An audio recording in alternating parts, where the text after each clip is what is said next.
کہ اگر خدا کو مان لے تو پھر سوال یہ ہے کہ خدا نے اس کائنات کو کیسے پیدا کیا. یہ ایک سوال آتا ہے ذہن میں، جس کے نہیں آتا وہ کہے گا پاگل پن ہے، خامخواہ اس پر کیوں سوچتے ہیں. لیکن جس کے ذہن میں سوال آ گیا اس کے لیے بڑی مصیبت ہو جاتی ہے. وہ تو سوچتا ہے انسان کا اختیار نہیں ہوتا اپنے ذہن پر. وہ لاکھ روکے اسے مت سوچو، وہ بہت سوچے. یہ مصیبت ہے فلسفیوں کی. کیسے پیدا کیا؟ اب ایک تصور تو یہ ہے کہ جیسے یہ میز ہے، بڑھئی نے بنایا اس کو، بڑھئی علیحدہ ہے، میز علیحدہ ہے. لیکن اس میں یہ بات ماننی پڑے گی کہ پہلے کوئی چیز تھی جس سے میز بنائی. لکڑی تو تھی نا، اس سے میز بنائی. لہذا ہندوؤں میں ایک عقیدہ یہ ہے کہ خدا بھی قدیم، مادہ بھی قدیم. خدا نے اس مادے سے یہ شے بنا دی، مادے سے یہ بنا دی. کوئی مٹی کی تغاری ہوتی ہے، کمہار اس سے کوئی رکابی بنا دیتا ہے، کوئی وہ ہنڈیا بنا دیتا ہے، کوئی گھڑا بنا دیتا ہے. مٹی تو ہے نا پہلے. تو مادہ بھی قدیم، خدا بھی قدیم، اور مادے سے خدا نے یہ شکلیں بنا دی. ٹھیک، یہ بھی سنگیت ہو گئی، توحید تو ختم ہو گئی. تو جن لوگوں کا ذہن تھا توحیدی لیکن اس مسئلے میں الجھ گئے، انہوں نے ایک اور شکل تجویز کی کہ خدا خود ہی اس شکل میں تبدیل ہو گیا. کیسے؟ جیسے برف پگھلتی ہے تو پانی بن جاتا ہے. پانی کہاں سے آیا؟ برف سے. اب کوئی پوچھے برف کہاں ہے؟ بھائی یہی پانی ہے، یہی برف ہے یا نہیں؟ اسی پانی کو آنکھ کے اوپر آپ نے رکھ دیا، وہ بھاپ بن گئی. اب آپ کہیں برف کہاں ہے، پانی کہاں ہے؟ یہی بھاپ جو ہے یہی در حقیقت پانی ہے، یہی بھاپ جو ہے یہی برف ہے. یہ ہے وہ ہماؤس پینتھیزم جس کو انگریزی میں کہتے ہیں، کہ خود خدا نے روپ دھار لیا اس کائنات کا. یہ دو فلسفے ہیں. کیا ہے یہ؟ بدترین شرک ہے. پہلی اگر شکل ہے تو وہ انسان خدا قرار پا گیا، جس کو اوتار مانا وہ خدا ہو گیا کہ نہیں. اور دوسری شکل میں تو ہر چیز ہی خدا ہے، یہ بھی خدا، یہ بھی خدا، پتھر بھی خدا، درخت بھی خدا، ہر چیز خدا. اس لیے کہ وہ برف پگھلی ہے تو پانی بنا ہے. وہ پانی چاہے زیر زمین آ رہا ہے، وہ پانی چاہے زمین کے اوپر دریا کی شکل میں آ رہا ہے یا زمین میں سوتے چل رہے، پانی تو وہی برف ہے جو پہاڑوں پر ہمالیہ پر پڑا ہوا، وہی پگھل رہا ہے، یہ کچھ بن رہا. یہ ہے شرک فی الذات کی دوسری قسم جو دنیا میں رہی، پینتھیزم اور انکارنیشن، یا حلول اور ہماؤستی. سمجھ میں آگے؟ اب میں ایک بات آپ سے عرض کروں گا. اللہ کا اس امت پر بہت بڑا فضل ہے جس کا آپ کو شکر ادا کرنا چاہیے. اس نوع کے شرک سے یہ امت 15ویں صدی شروع ہو جانے کے باوجود تاحال بحیثیت مجموعی محفوظ ہے.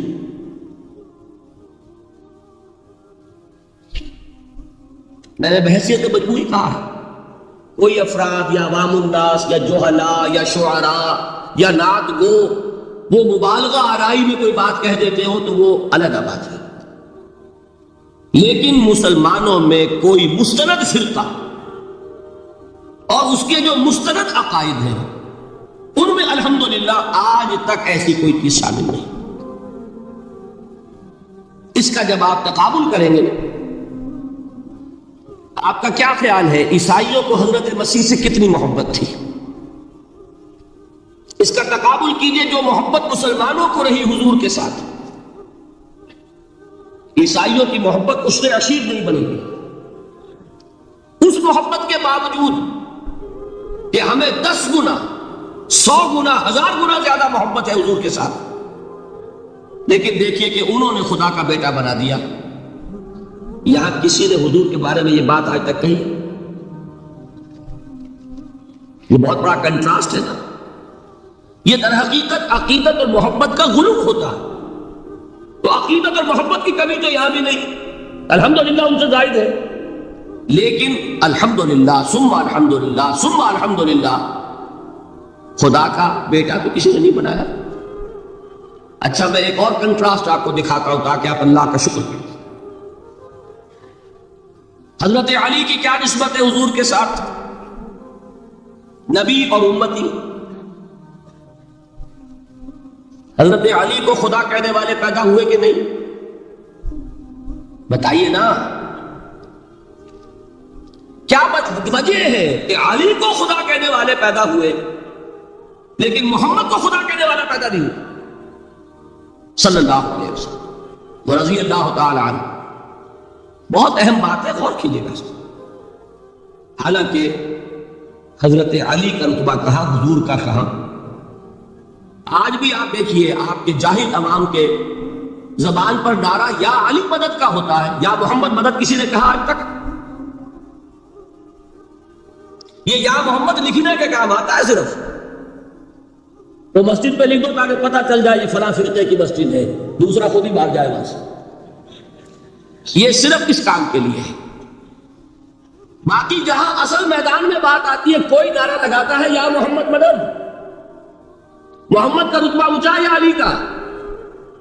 تو ان سے کیوں نہیں مدد مانگی؟ یہ سوالات آپ کے سامنے رکھ رہا ہوں میں. پھر یہ کہ جس طریقے سے کہ غوث اعظم کو پکارا جاتا ہے، کیا محمد کو پکارا جاتا ہے؟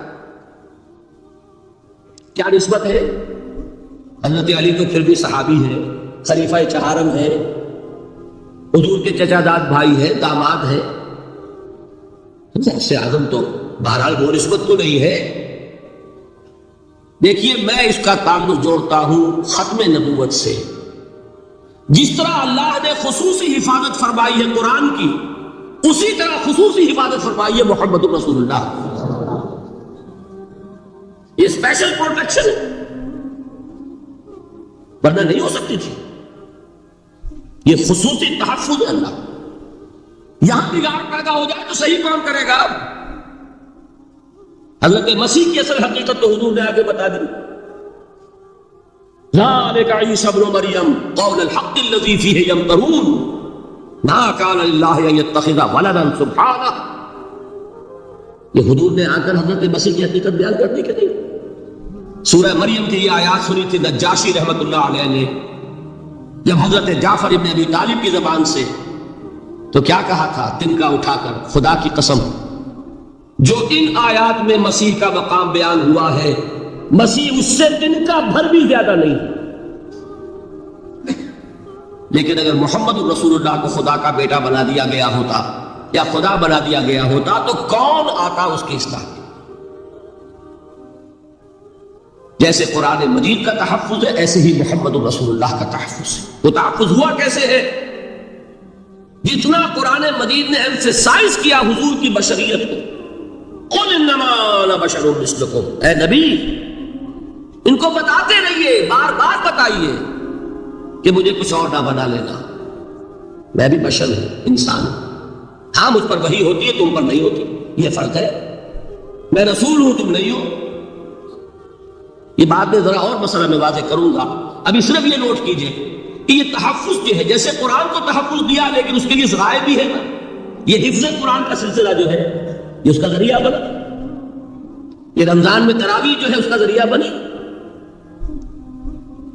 ہمارے ملکوں کے اندر تو حفاظ کو مسجدیں نہیں ملتی، تلاش کرتے پھرتے ہیں. اور ایک جیسا کہ اینول جشن ہوتا ہے قرآن مجید کا، ہر حافظ اپنا حفظ تازہ کر رہا ہے، حفاظ لگے ہوئے ایک دوسرے کے ساتھ تازہ کرنے میں. یہ ذریعہ ہے اللہ تعالیٰ نے کہ جس کے ذریعے سے قرآن کو محفوظ کیا. تو حضور کو جو حفاظت دی اس کا ایک طریقہ کیا ہوا؟ قرآن مجید میں حضور کی بشریت کا نمایاں کرنا، اور دوسرا یہ کہ خود حضور نے ایسی باریک بینی سے روکا. یہ بھی آپ کو پسند نہیں تھا کہ میں آؤں تو تم کھڑے ہو جاؤ. سنا کہ نہیں سنا آپ نے؟ صحابہ کو آپ روکتے تھے. ایک صحابی کی زبان سے نکل گیا ماشاء اللہ و ما شئت، جو اللہ چاہے اور جو آپ چاہیں. فوراً ٹوک دیا اجعلتنی للہ ندا، کیا تم نے مجھے خدا کا مد مقابل بنا دیا؟ مشیت صرف اس کی ہے. یہ روک ٹوک یہ وہ چیزیں ہیں کہ جس کی بنا پر اللہ نے تحفظ عطا فرمایا. یہ جو آپ نے فرمایا میری قبر کو کسی جلسے اور جشن کا مرکز نہ بنا لینا، فرمایا کہ نہیں فرمایا؟ اللہ تعالیٰ لعنت فرمائے بنی اسرائیل پر کہ انہوں نے اپنے نبیوں کی قبروں کو تو میلہ گاہ بنا۔ یہ ساری وہ ہے، یہ تحفظات ہے، یہ بچاؤ ہے، یہ امت کو متنبہ کیا جا رہا ہے کہ محبت اور عقیدت کا غلو کیسے پہلے ہوا۔ یا اہل الکتاب لا تغلوا فی دینکم، اے کتاب والو اپنے دین میں غلو سے کام نہ لو۔ یہ غلو محبت، غلو عقیدت ہے جس کی بنا پر وہ خدا کے بیٹے بنا دیے گئے، اور اگر وہ ہوتا یہاں اللہ کا نہ معلوم اللہ کے برابر کس طریقے سے حضور کو بنا دیا جاتا، لیکن قرآن نے خود حضور نے اس کی پیشبندی کی، جس کا ظہور ہم دیکھ رہے ہیں کہ اللہ کے فضل و کرم سے یہ امت تا حال بحیثیت مجموعی محفوظ ہے۔ البتہ دیکھیے شاعروں کی باتیں اور ہوتی ہیں، اور عوام کی اور واعظوں کی اور نعت گوؤں کی باتیں جو ہے وہ اور۔ میں جس چیز کی نفی کر رہا ہوں وہ علماء کی بات ہے۔ شاعروں کا تو قرآن مجید کے اندر خود ہی بھاڑا پھوڑ دیا اللہ نے، وَالشُّعَرَاءُ يَتَّبِعُهُمُ الْغَاوُونَ أَلَمْ تَرَ أَنَّهُمْ فِي كُلِّ وَادٍ يَهِيمُونَ إِنَّهُمْ يَقُولُونَ مَا لَا يَفْعَلُونَ۔ مبالغہ نہ کرے تو شعر میں رنگ ہی پیدا نہیں ہوتا۔ پھر شعر کائے کو کہنا ہے نثر کہو بھائی، مبالغے سے اس میں ایک تاثیر بنا۔ وہ مبالغے ہمارے شاعروں نے، ہمارے لات گو نے کیے ہیں، اور اس میں اللہ تعالیٰ انہیں معاف کرے، بالکل اوتار کر الفاظ بھی استعمال کر دیے۔ وہی جو مستوی اشٹھا خدا ہو کر ادھر پڑا وہ مدینے میں مصطفیٰ ہو کر۔ بتائیے رام چندر جی کے بارے میں جو عقیدہ ہے، اب کیا فرق رہ گیا؟ بال برابر فرق ہے یا کوئی؟ اور نکتے پیدا کرتے ہیں۔ مدینے کی مسجد میں منبر کے اوپر بغیر عین کا ایک عرب ہم نے دیکھا، کیا سمجھ میں آیا؟ عرب میں سے عین نکالا، کیا بنا؟ یہ نکتہ آفرینی ہے۔ اسی طریقے سے ہماری شاعری میں کچھ ہمعوف کا رنگ بھی پیدا ہو گیا۔ خود کوزا ہو، خود کوزا کرو، خود گلے کوزا، خود رند صبو کش، خود برسر آکوزا خریدار میں آمد بشکست و رواشو۔ وہ خود ہی کوزا ہے، خود ہی مٹی ہے جس سے کوزا بنا ہے، خود ہی کودے کا بنانے والا ہے۔ سمجھ رہے؟ الفاظ تو بڑے پیارے ہیں، بڑے مزیدار ہیں، آدمی ایک دفعہ وجد میں آ جاتا ہے، لیکن ہے کیا؟ وہی ہے نا کہ وہی جو برف تھا نکل کر پانی بن گیا۔ خود کوزا ہو، خود کوزا کرو، خود گلے کوزا، خود رند صبو کش، خود ہی اس کوزے میں شراب ڈال کے پیتا بھی ہے، خود ہی مٹی ہے، خود ہی وہ بنانے والا ہے، خود ہی کوزا ہے، خود ہی اس میں شراب ڈال کے پیتا بھی، اور خود ہی اس کودے کو توڑ کر اپنا راستہ بھی لیتا ہے۔ اب آپ اس پر سر دنیے اور جو چاہے کریں، لیکن یہ کہ اس کا دانے مل گئے کہ نہیں اسی عوام اس سے۔ لیکن یہ کسی مفتی کی بات ہے کیا؟ یا کسی ائمہ دین میں سے کسی کا قول ہے؟ بھائی شاعروں کی باتیں سن لیا کریں، اللہ خیر سنتا۔ ان چیزوں کا بہت زیادہ سختی کے ساتھ نوٹس بھی لینے کا کوئی فائدہ نہیں ہوتا۔ بات وہ ہونی چاہیے کہ جو علماء کہہ رہے ہیں، مستند عقائد کو جو ان کی کتابوں میں درج ہے، ان سے بات ہونی چاہیے۔ تو یہ چیزیں، یہ گمراہیاں آئی ہیں، لیکن الحمدللہ ثم الحمدللہ کہ یہ عوام میں ہے، جہلاء میں ہے، شعراء میں، نعت گو میں ہے، یہ کسی بھی مستند دینی فرقے کے مستند علماء میں ہم کہاں موجود۔ البتہ ایک مسئلہ جو ہے نور اور بشر کا، وہ ذرا تھوڑا سا میں حل کر دوں آج۔ آپ سمجھتے ہوں گے لا ینحل ہے۔ میں نے جس طرح کہا تھا کہ امام بخاری کا قول بھی 100% درست اور امام ابو حنیفہ کا بھی 100% درست ثابت کیا کہ نہیں، اسی طرح میں کہتا ہوں جو حضور کو بشر کہتے ہیں وہ بھی 100% درست، جو حضور کو نور کہتے ہیں وہ بھی 100% درست۔ مطلب کیا ہے؟ دیکھیے ہر انسان کے وجود کے دو حصے ہیں، میں نے پہلے دن شاید کچھ بیان کیا تھا۔ ایک خاکی وجود، اور اینیمل بینگ جو حیوان ہے ہمارا، ایک وہ روح ربانی جو اس میں پھونکی گئی۔ آدم میں جب وہ روح پھونکی گئی تب وہ مسجود ملائک بنے. فَإِذَا سَوَّيْتُهُ وَنَفَخْتُ فِيهِ مِن رُّوحِي فَقَعُوا لَهُ سَاجِدِينَ. دو جگہ آئے تھے قرآن مجید میں ایک شوشے کے فرق کے بغیر، سورہ حجر اور سورہ صاد. جب میں اس کو پوری طرح تیار کر لوں اور اس میں اپنی روح میں سے پھونک دوں تو گر پڑنا اس کے سامنے سجدے. ہمارا جو خاکی وجود ہے وہ ظلمانی ہے، اور جو ہمارا روحانی وجود ہے وہ نورانی ہے. اس کی نسبت کس سے ہے؟ اللہ سے. بات سمجھ میں آئی؟ لیکن ہم نے اپنے اس نورانی وجود کو اپنے خاکی ظلمانی وجود میں دفن کیا ہوا ہے. اور محمد الرسول اللہ صلی اللہ علیہ وسلم کا وہ نورانی وجود آپ کے اس خاکی وجود پر اس درجے غالب تھا کہ وہ خاکی وجود معدوم کے درجے میں ہے، لیکن وہ حضور صلی اللہ علیہ وسلم پر اثر انداز نہیں ہو سکتا. وہی خاکی وجود ہے جسے ہم نفس کہتے ہیں. نفس غلبہ کر سکتا ہے محمد پر صلی اللہ علیہ وسلم. حضور کی شخصیت کی نورانیت نے آپ کی شخصیت کے خاکی وجود کا احاطہ کیا ہوا تھا. ہماری شخصیت کی ظلمانیت نے ہماری اس نورانیت کو گل کیا ہوا، دفن کیا ہوا، چھپایا ہوا.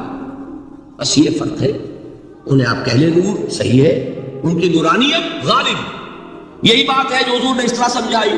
دیکھو ہر انسان کے ساتھ ایک شیطان ہوتا ہے. اب کسی صحابی نے بڑی جرأت سے کام لیا، پوچھ لیا حضور کیا آپ کے ساتھ بھی ہے؟ ہر انسان کے ساتھ جو کہا نا، تو انسان تو ہے آپ کے، تو کیا آپ کے ساتھ بھی ہے؟ آپ نے فرمایا ہے، لیکن میں نے اسے مسلمان کر رکھا. بات ختم ہو گئی. نفی نہیں ہے، وہ میرے تابع ہے، میرا مطیع ہے، مجھے قدر نہیں پہنچا سکتا.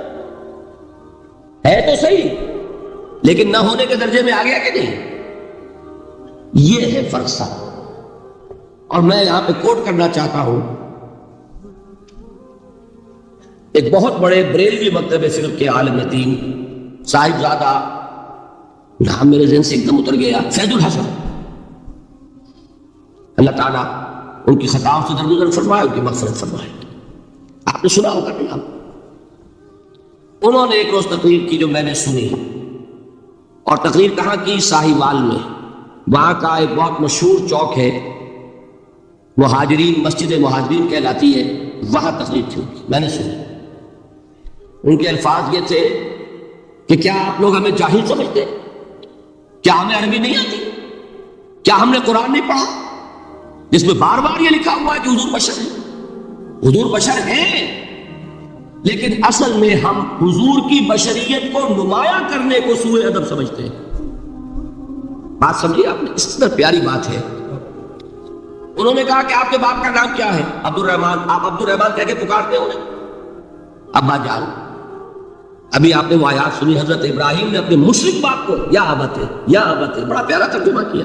ابا جان، ابا جان. کیا نام لیں گے؟ آپ کے باپ کا نام ہے، نام نہیں لیتے آپ. کیوں؟ ادب کی وجہ سے. اسی وجہ سے ہم در حقیقت حضور کی بشریت کو نمایاں کرنے کو سوء ادب سمجھتے ہیں. ورنہ کوئی ہم جاہل ہیں، ہمیں عربی نہیں آتی، ہم نے قرآن نہیں پڑھا. جانتا ہے کہ وہ بشر. بات سمجھ میں آئی؟ کتنی آسانی سے مسئلہ حل ہوتا ہے بشرطے کہ نیت حل کرنے کے لیے. آخر آمنہ کے بیٹے ہیں، عبداللہ کے بیٹے ہیں، عبد المطلب کے پوتے ہیں. بچپن آپ پر گزرا ہے، لڑکپن آپ پر گزرا ہے، نوجوانی آپ پر آئی ہے، جوانی آپ پر آئی ہے، شادی آپ نے کی ہے، اولاد آپ کی ہے. کون بے وقوف احمق ہوگا کہ جو آپ کی بشریت کا انکار کرے؟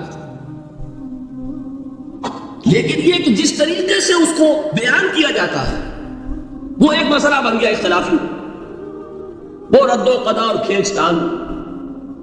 اور اس میں بھی سمجھ لیجئے مثلکم پر جو ایمفیسس بعض حضرات دے دیتے ہیں اپنے توحیدی، جو ان کے اندر ایک مزاج ہے، اللہ تعالیٰ ان کے مزاج کو اور پختہ کرے، لیکن اس میں بھی مبالغہ کیا جاتا ہے. ایک حدیث مجھ سے سنیے جس میں حضور نے مثل کا انکار کیا. مثلکم کا مطلب اگر کسی نے سمجھا کہ بالکل ہم جیسا ہے تو بہت بڑی مغالطے میں. حضور صوم وصال سے منع فرماتے تھے، خود رکھتے تھے. صوم وصال کیا ہے؟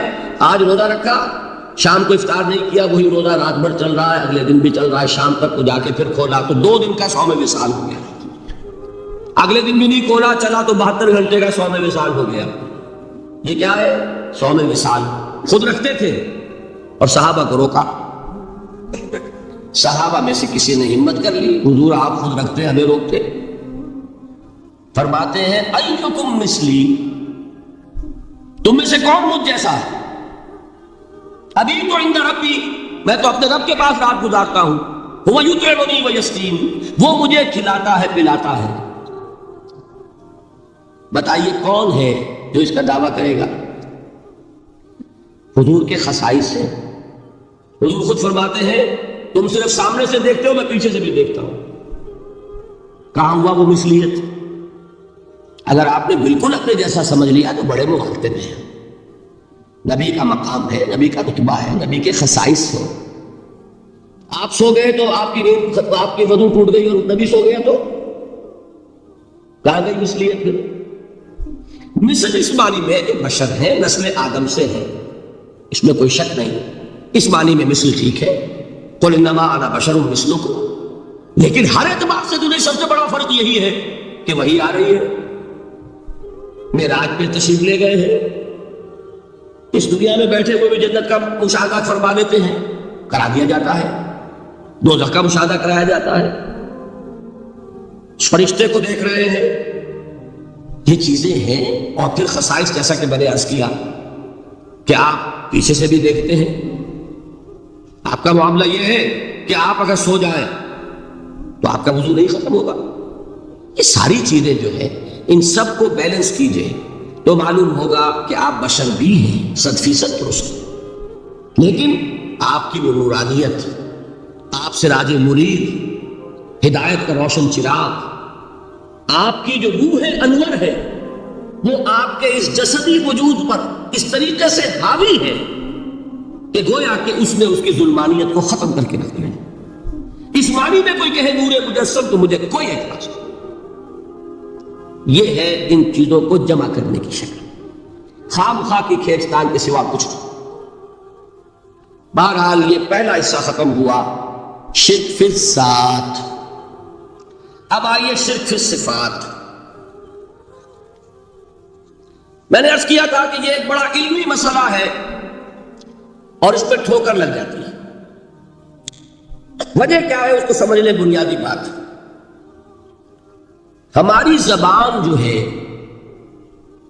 وہ بہت محدود ہے. ہماری ہی زبان ہے جسے اللہ نے ذریعہ بنایا اپنی ہدایت کا، ورنہ ہمارے پلے نہ پڑتی بات، ظاہر ہے. لیکن ہماری زبان کی محدودیت ہے. اس محدودیت کا ایک مظہر یہ ہے کہ ہم جو الفاظ اللہ کے لیے بطور صفت استعمال کرتے ہیں وہی الفاظ مخلوقات کے لیے بھی کر لیتے ہیں. اللہ موجود، ہم بھی موجود. اللہ زندہ، ہم بھی زندہ. اللہ علیم، وہ انسان علیم بھی علیمی، علامہ بھی ہے کہ نہیں؟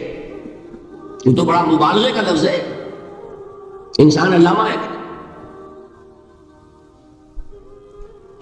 اللہ دیکھتا ہے، بصیر ہے، ہم بھی بصیر ہیں. اللہ سنتا ہے، سمیع ہے، ہم بھی سنتے ہیں. اللہ کو قدرت حاصل ہے، کچھ ہمیں بھی حاصل ہے. ایک مکہ مارا تھا حضرت موسیٰ نے، جان نکال دی تھی کہ نہیں؟ ہے نا کچھ نہ کچھ. اللہ چاہتا ہے، ہم بھی چاہتے ہیں. اسے دیکھیے چاہت میں وہ ہو گیا تھا جس پر روک دیا حضور نے. ما شاء اللہ و ما شئت اجعلتنی للہ ندا، کیا تم نے مجھے اللہ کا مد مقابل بنا دیا؟ دھوکہ ان الفاظ کے اشتراک کی وجہ سے لگ جاتا ہے. بات سمجھ میں آئی؟ اب اس میں فارمولہ میں نے عرض کیا تھا کہ ایک نوٹ کر لیں تو مسئلے سارے حل ہو جائیں. جب ہم کوئی لفظ بطور صفت اللہ کے لیے بولتے ہیں اور اسی لفظ کو مخلوق میں سے کسی کے لیے بولتے ہیں. مخلوق میں سب آ گئے، جمادات، حیوانات، انسان، اولیاء اللہ، فرشتے، انبیاء، رسول، سب مخلوق تو ہیں. تو کل مخلوقات کو جب ہم ایک لفظ بطور صفت استعمال کریں گے اللہ کے لیے اور اسی لفظ کو استعمال کریں گے بندوں کے لیے، تو ان میں 3 فرق ہیں جو ذہن میں رہنے چاہیے. گن کر یاد کیجیے. اللہ کی ذات قدیم ہے، ہمیشہ سے ہے. اسی طرح اس کی صفت بھی قدیم ہے، ہمیشہ سے ہے. مخلوقات حادث ہیں، ان کی صفات بھی حادث ہے. حادث قدیم کے مقابلے میں کہ پہلے نہیں تھی پھر ہو گئی. ایک فرق، اللہ کی ذات از خود ہے، کسی اور نے تو اس کو وجود نہیں بخشا. اللہ کا وجود از خود ہے، ذاتی ہے. اسی طرح اس کی صفات ذاتی ہے، کسی اور کی عطا کردہ نہیں ہے. مخلوق کوئی ہو کسے باشا، ان کا وجود ذاتی نہیں عطائی ہے. اللہ نے دیا تو وجود ملا. اسی طرح ان کی صفات عطائی ہے، ذاتی نہیں. 2 فرق ہو گئے. اللہ کی ذات مطلق ہے، لا محدود. اسی طرح اس کی صفات مطلق ہے، لا محدود. مخلوق کی ذات محدود کسے باشد، صفت بھی محدود. 3 فرق ہے، ذاتی عطائی، قدیم حادث، لا محدود محدود. 3 فرق ذہن میں رہے تو جو صفت بھی آپ اب بولیں گے اس میں یہ تینوں باتیں ذہن میں رہیں. سمجھ میں آ گئی بات؟ اب اس کا اطلاق کیجئے تو یہ علم غیب کا مسئلہ حل ہو جائے گا. یہ بھی لا ینحل سمجھا جاتا ہے. علم کسی کا بھی ہو، انسان، فرشتہ، اولیاء، انبیاء، رسول، حضور صلی اللہ علیہ وسلم، کسی کا حادث ہے، قدیم نہیں ہے. عطائی ہے، ذاتی نہیں ہے. محدود ہے، لا محدود نہیں ہے. 3 باتیں مان لیں، شرک نہیں ہوگا. ان میں سے ایک کو ساقط کر دیں، شرک ہوگا. آئی بات سمجھ؟ اللہ کی قدرت ذاتی ہے، عطا کردہ نہیں. مخلوق میں جس کو قدرت حاصل ہے وہ عطائی ہے، ذاتی نہیں. اللہ کی قدرت لا محدود، یفعل ما یشاء فعال لما یرید علی کل شیء قدیر. مخلوق کوئی بھی ہو اس کی قدرت محدود. اللہ کی قدرت جب سے وہ ہے ہمیشہ سے ہے، ہمیشہ سے قدرت بھی ہے. اور مخلوق میں سے قدرت یہ حادث ہے. تینوں چیزیں سامنے رہے، شرک نہیں ہوگا. ایک چیز کی بھی کمی ہو گئی، شرک ہو جائے. یہ ساری صفات پر لے گئے. اللہ کی حیات ذاتی، ہماری عطائی. لائی حیات آئے، قضا دے چلی چلے، اپنے بس میں نہ آنا تھا نہ جانا ہے.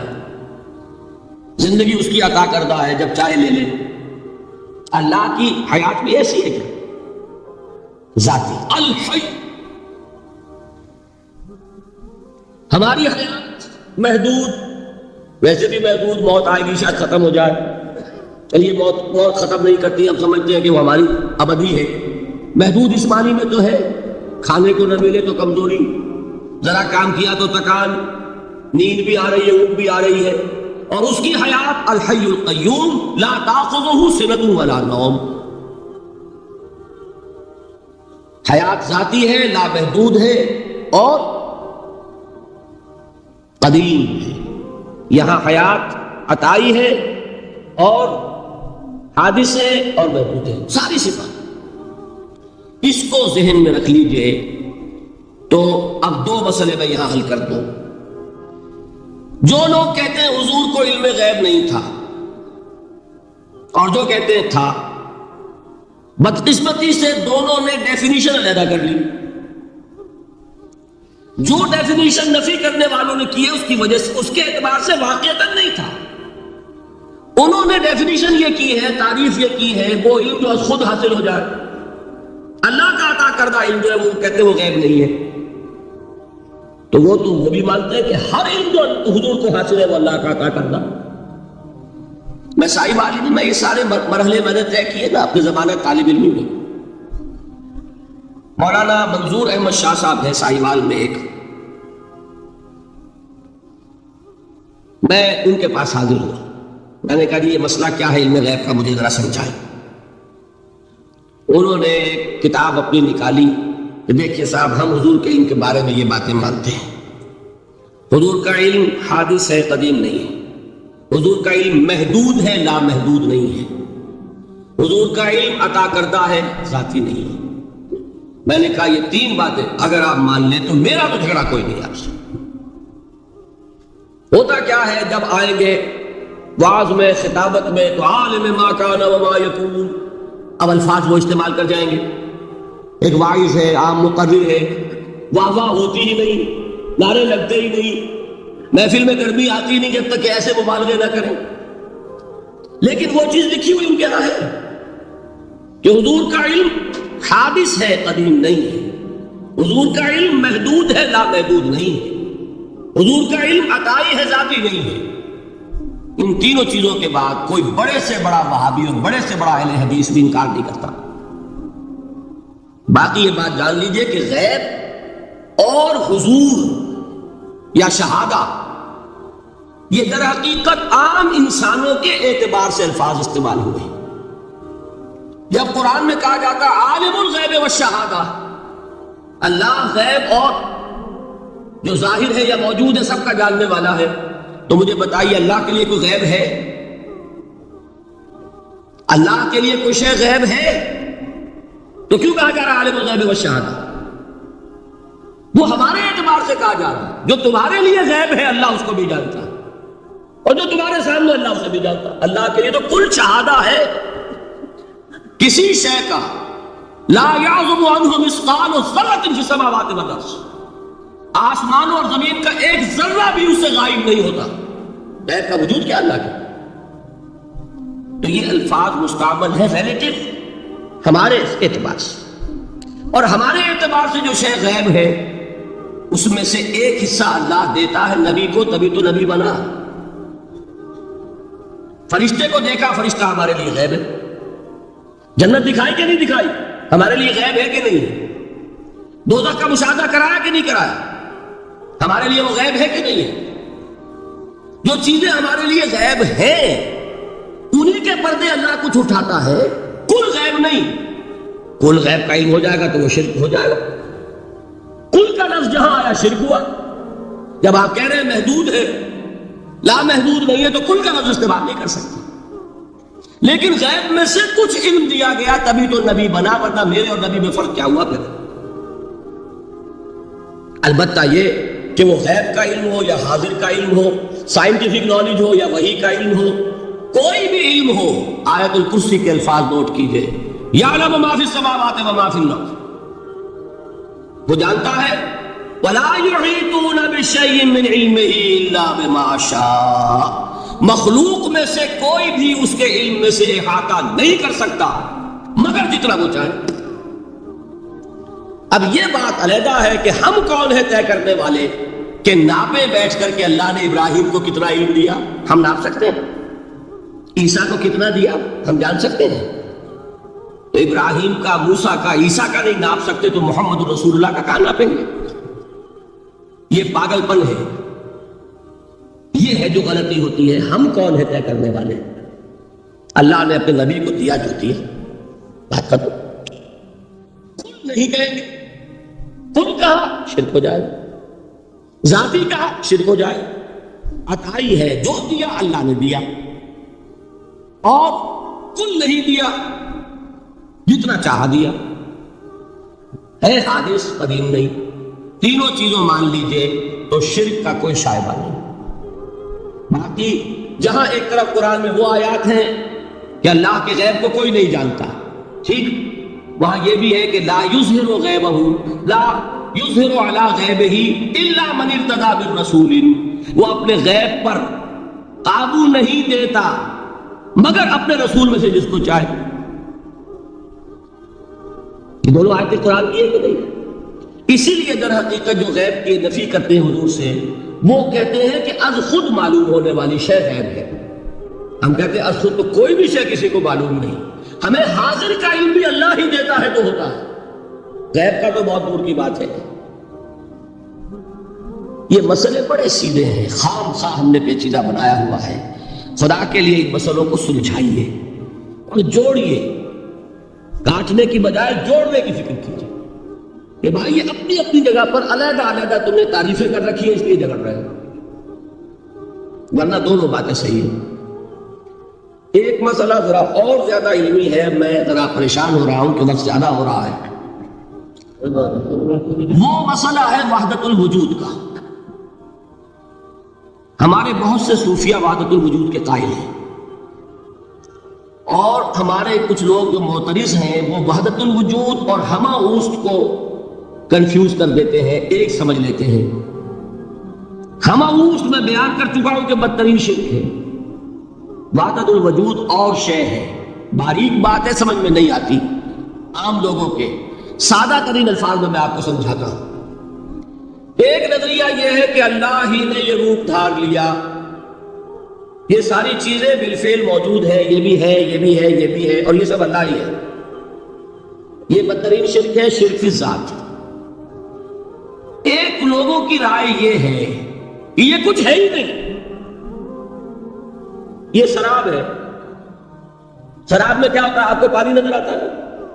ہوتا ہے پانی؟ نہیں. ہر چند کہے کہ ہے، نہیں ہے، ہے ہی نہیں.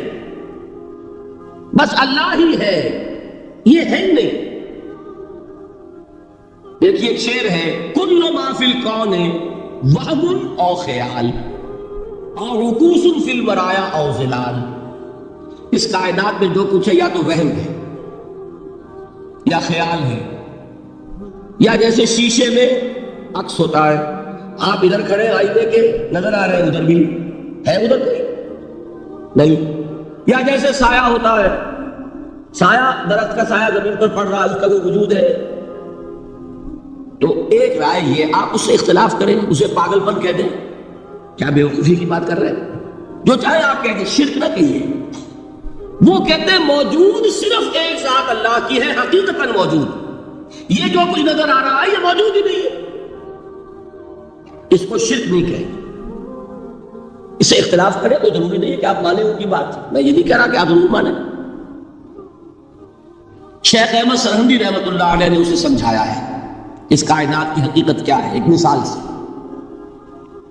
ان کے نظریے کو وحدت الشہود کہتے ہیں، وحدت الشہود، وحدت الوجود.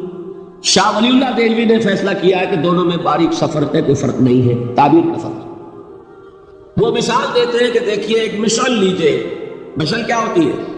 ایک لکڑی ہے، اس کے ایک سرے کے اوپر آپ نے کپڑا وغیرہ باندھ کے تیل ڈال کے آگ لگا دی.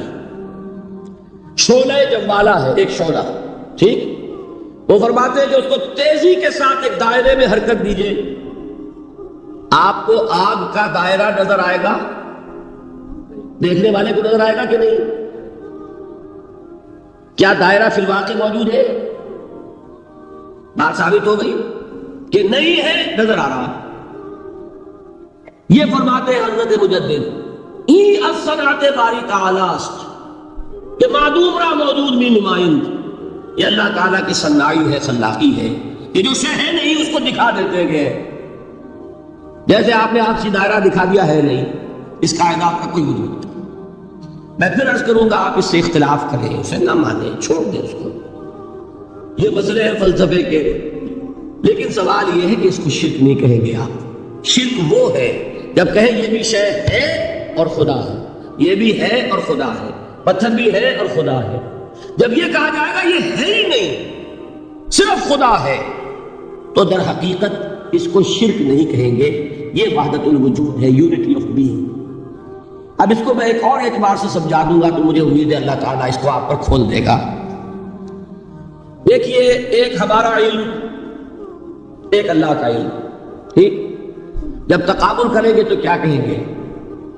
اللہ کے علم کے مقابلے میں ہمارا علم ہے ہی نہیں، ٹھیک. اللہ کی قدرت کے مقابلے میں ہماری قدرت زیرو، اللہ کی مشیت کے مقابلے میں ہماری مشیت کچھ نہیں. وما تشاؤون الا ان یشاء اللہ، تم چاہ بھی نہیں سکتے جب تک کہ اللہ نہ چاہے.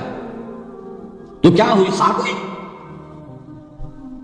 یہی آتے ہیں نا جو حدیث جس میں کہ دعا استخارہ حضور نے تلقین فرمائی، اور صحابہ فرماتے ہیں کہ حضور نے ہمیں اس طرح سکھائی یہ دعا استخارہ جیسے قرآن سکھایا. اس میں الفاظ کیا ہے؟ فَإِنَّكَ تَعْلَمُ وَلَا أَعْلَمُ وَتَقْدِرُ وَلَا أَقْدِرُ. اے اللہ تجھے قدرت حاصل ہے، مجھے کوئی قدرت حاصل نہیں. اگر ظاہری الفاظ پر جائیں گے تو یہ تو خلاف واقعہ بات ہے. کیا حضور کو کوئی علم حاصل نہیں تھا؟ یا تو حضور فرما رہے فَإِنَّكَ تَعْلَمُ وَلَا أَعْلَمُ. یا چلیے اگر کوئی اور عام انسان کہتا ہے میں نہیں جانتا، تو کیا کوئی علم حاصل نہیں اسے؟ کچھ نہ کچھ علم تو ہے. لیکن اللہ کے علم کے مقابلے میں وہ نہ ہونے کے برابر ہے. اسی طریقے سے سمجھ لیجئے اللہ کے وجود کے مقابلے میں اس کائنات کا وجود نہیں ہے. بات ختم ہو گئی، مسئلہ صاف ہو گیا. حقیقی وجود صرف اللہ کا ہے.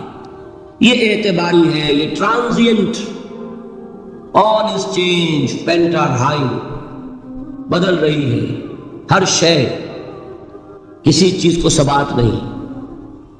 آپ ایک لمحے پہلے جو آپ تھے وہ آپ، ایک لمحے بعد وہ آپ نہیں ہیں، بدل گئے ہیں.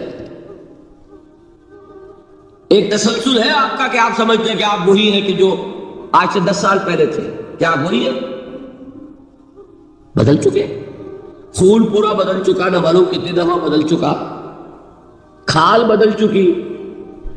یہ تو معلوم یہ ہوا کہ یہ جو کچھ ہے ٹرانزینٹ ہے، عارضی ہے، فانی ہے، نہ ہونے کے برابر ہے. وجود برحق صرف اللہ. یہ بھی در حقیقت اسی شرک فی الوجود کی بات ہے. اگر ہم یہ کہیں کہ اللہ بھی موجود ہم بھی موجود، یہ کیا ہو گیا؟ شرک فی الوجود. اسی کو کہا غالب نے جاروں بلا بیار کہ این شرک فی الوجود، با گرد فرش و سینہ بہ ایواں برابر است. اگر آپ کے گدے کے اوپر گردہ پڑ گیا ہو تو جھاڑتے ہیں نا، فرش کے اوپر گردہ ہے تو جھاڑو سے صاف کرتے ہیں. غالب کہتا ہے کہ اگر تمہارے دل میں یہ گردہ آ گیا ہے کہ تم بھی موجود ہو، اللہ بھی موجود ہے، تو لا کی جھاڑو سے صاف کر دو اس گردے کو، کہ یہ شرک فی الوجود ہو جائے گا. ہم نہیں ہیں بھائی، ہمارا کیا وجود، ہماری کوئی کیا حقیقت، اللہ ہی ہے. بس یہ ہے اصل میں. پھر میں عرض کروں گا کوئی قبول کرے نہ کرے، اسے گمراہی کہے، اس کو جھوٹ کہے، اسے پاگل پن کہے، میں نہیں جھگڑوں گا.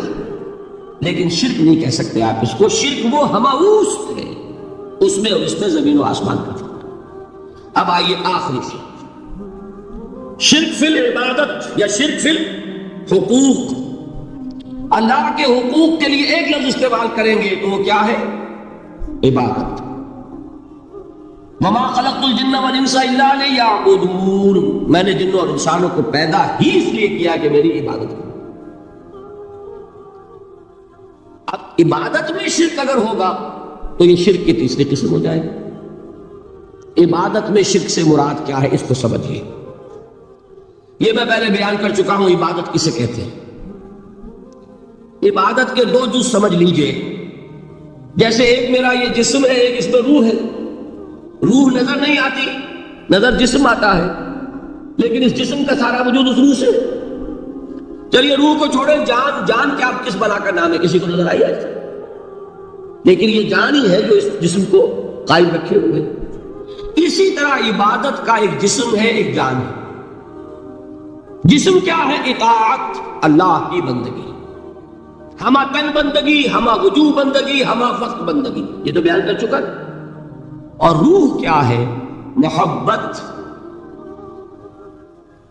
اللہ کی محبت. اطاعت جبر سے کی جاتی ہے تو وہ عبادت نہیں کہلاتی ہے.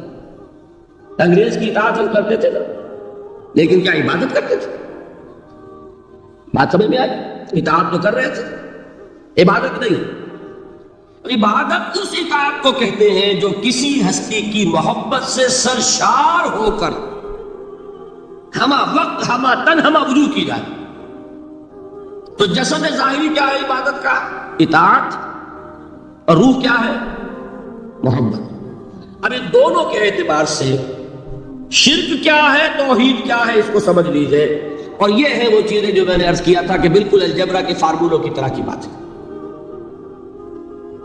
اطاعت میں توحید کیا ہے کہ مطاع مطلق صرف اللہ، ٹھیک، باقی ساری اطاعتیں اللہ کی اطاعت کے تابع. نفی نہیں ہے، والدین کی اطاعت کرو، لیکن جہاں والدین حکم دیں اللہ کے حکم کے خلاف، بات سب اطاعت نہیں ہوگی.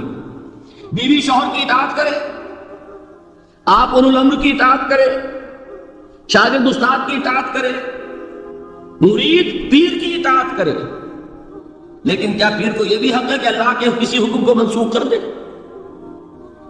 رسول کے کسی حکم پر اپنے حکم کو بر کرے، برقرار رکھے؟ سمجھ میں آ گیا؟ اصول کیا ہے کہ اطاعت مطلق unconditional unlimited obedience is due only to Allah. All the other obediences are limited by His injunctions. اس کو حضور نے کیسے بیان کیا؟ لا طاعت لمخلوق فی معصیت الخالق. مخلوق میں سے کسی کی اطاعت نہیں ہوگی جس میں خالق کی معصیت لازم آ رہی ہے. جہاں اللہ کا کوئی حکم نہیں ہے آپ میرا حکم مان لیجیے، یہ شرک نہیں ہوگا. جہاں اللہ کا حکم ہے اس کے خلاف میں حکم دوں اور آپ مان لیں تو یہ شرک ہو جائے. بات سمجھ میں آ گئی کہ نہیں؟ اب اس کو اپلائی کیجئے. اپلیکیشن بالکل انڈیویجول لیول پر کیجئے. پہلے اللہ کا حکم کیا ہے؟ فجر کا وقت ہو گیا، نماز پڑھو. نفس کا حکم کیا ہے؟ سو. آپ نے اطاعت کی نفس کی، آپ کا مطاع کون ہوا؟ نفس. اور اللہ کی معصیت میں ہوا کہ اس کے حکم کے تابع ہوا، تو آپ کا نفس کیا بن گیا؟ آپ کا خدا، معبود. یا غلطی اس میں کوئی؟ اس شرک کو